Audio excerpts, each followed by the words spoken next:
السلام عليكم ورحمة الله وبركاته. وأنا سلامي سومالية ملك استوى دوكتان قارهان رير قدو مالمهان وحادقي إن كسو دعيي هذا الله حنفله وإسلاف سنيان مسؤولين ولجوكتها المقالة وحاوقب بدنا الاسكو هايستانو والدورة الشدة بس حنفت له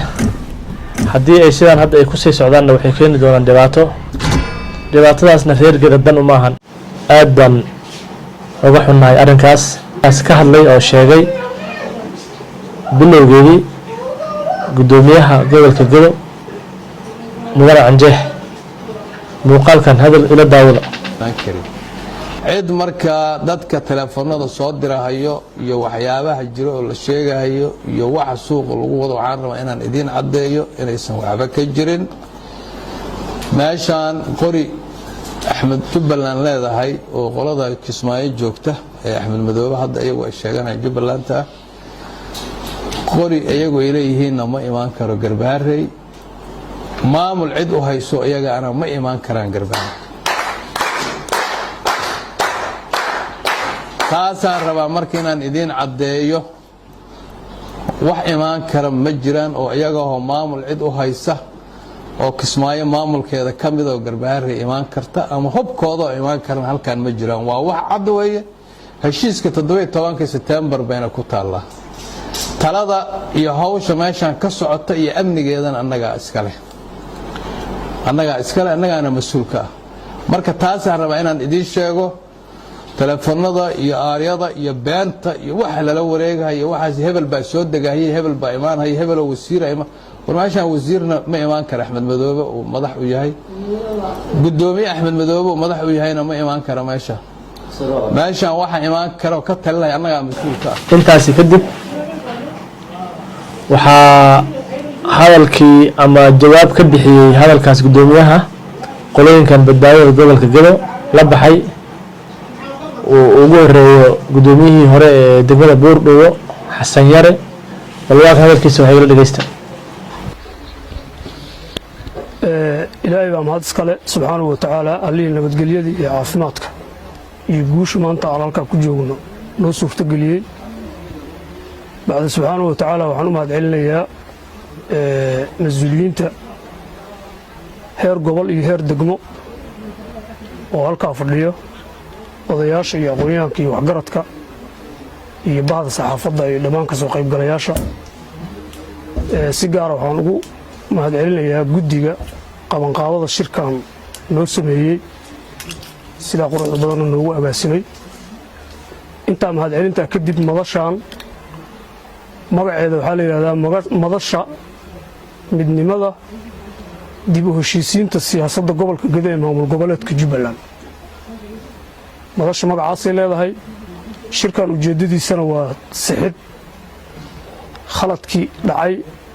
oo aan media ku arkaynay 24 saac oo tagtay inaan saxno annagoo ku hadlayno afka bulshada gobolka Gado ee maamul goboleedka Jubbaland dadka halka fadhiyo iyo bulshada gobolka Gadaba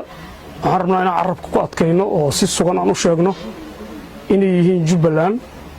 oo ay hoos tagaan maamul goboleedka Jubbaland oo ay raali ka yihiin Jubbalandnimada inay ku shaqeeyaan tusaalaheeda waxaan filayaa waa idin cad yahay annaga weligeena maamul goboleedka Jubbaland ahayn aragtidaasna qabnay gobolkana joognay mowqifkeena iyo waxa sharciga iyo qarannimada u adeegaya waxa ay yihiin ku dhaganayn welina sida ayadayd aaminsan ilaahay baa ku mahadsan muddada sanadkeeda uu gobolkan afduubnaa dad badan oo mas'uuliyiinteena waxtarka ah kamid ah oo duufaantii guracnayda siyaasadda ay qaaday oo qofba si maalin loo ciidansaday haddana ugu dambeyn hadda maanta jidka sagaceel intuu tagi waayay aan isu nimid annagoo hubsanay inaan sharciyada in lagu wada jiro wax ka muhiimsan oo kale ay bulsho ku dhaqmi karta jirin waa ka mahad celinayaa si gaar ah saaxiibkay gudoomiyihii hore gudoomiye ku-xigeenka gobolka oo jabhadda gobolkan afduubatay waqtiyada kamid ah hogaamin jiray waxaan filayaa dadkii gobolkan lagu afduubtay oo maamulka Jubbaland oo sharciga ahaayo sharci darrada loo afduubtay ayagana maalintaas wax un dawladnimo u eg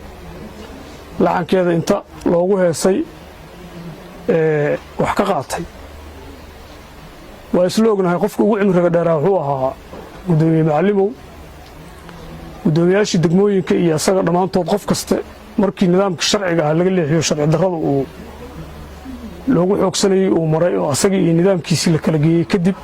yaa qof kasta meel gooni ah lagu ihaaneeyey oo si dadnimadiisa iyo dowladnimadiisaba gaf ku ah loola dhaqmay wixii la soo maray marka lagama sheekayn karo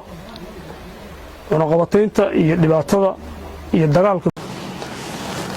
hadalkaas waa hadalkii gudoomiyaha degmada Buurrow Xasan Yare aad degeysanayseen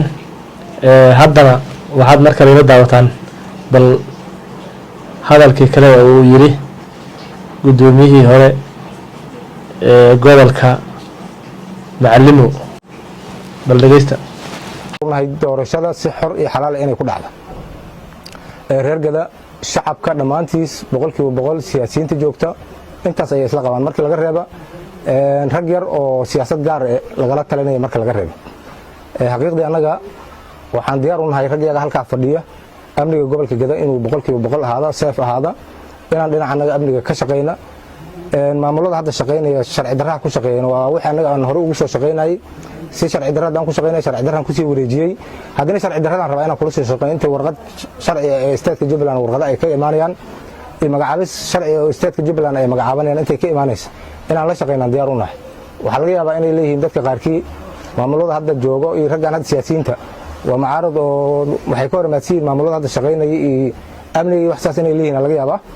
amniga anaga u taagan oo qori u wada noo rabno in maxaan ku raadaa garab istaagna maamulada hadda joogo si kastoo ku shaqeynayaan anaga hadii hore ugu wareejin inaan kula shaqeynaa diyaar u nahay wax kale oo hadda dhibaato oo halkan ka wada ma jiraan laakiin waxaan diidanahay in gobolka been laga sheegto anagoo dhaxta taagan la yiraahdo cid imaan karta iyo cid soo aadi karta male in la yiraahdo state-ka Jubbaland dadka mas'uuliyiinta Jubbaland hadii la raadinayo annaga fataatiir iska socoto manin waxaan nahay mas'uuliyiinta Jubbaland oo shaqeynaysi haddana inay shaqeyso diyaar u ah annaga hubaysan dhex joognaa kuwa kale soo socdo waa Maxamuud Siid iyo maxaan ku raaddaa MM iyo Kaleeli waa ragga gobolkan shabaab ka qabsaday waa cid celin karta ma jirto ragga markay imaadaan kadib Axmed Maxamed Islaam lagu soo dhaweynay asaga imaanayo gobolkiisa inuu indhay raba cid diidaysa markaas hadii doo iska celin karta laakiin af Soomaali waa laga sheegan karaa ma ogolan raggaas inay imaadaan ma imaanayaan waa la dhihi karaa cid tiraayday u talaa laakiin raggaas way imaanayaan ra'iisul wasaaraha amarkiisa inuu ku imaanayaan ra'iisul wasaaraha wuxuu dadka amray cid kasta in maxaan ku raahdaa ay meeshay doonto aadi karta hadii state-kan waxa loogu dambeeyaa ra'iisul wasaaraha cadeeyay waxa loogu dambeeyaa Axmed Maxamed Islaam asana madaxweyne ka ah cid maanta diidaysana ma jirta wixii dadkaan u sheegi jirno beenbeenta ahaana waa laga baxay qof maanta been lagu leexin karana ma jirta inaan iska sheegano maxaan ku raahdaa meeshan laba imaanayay iyo saasay tahay iyo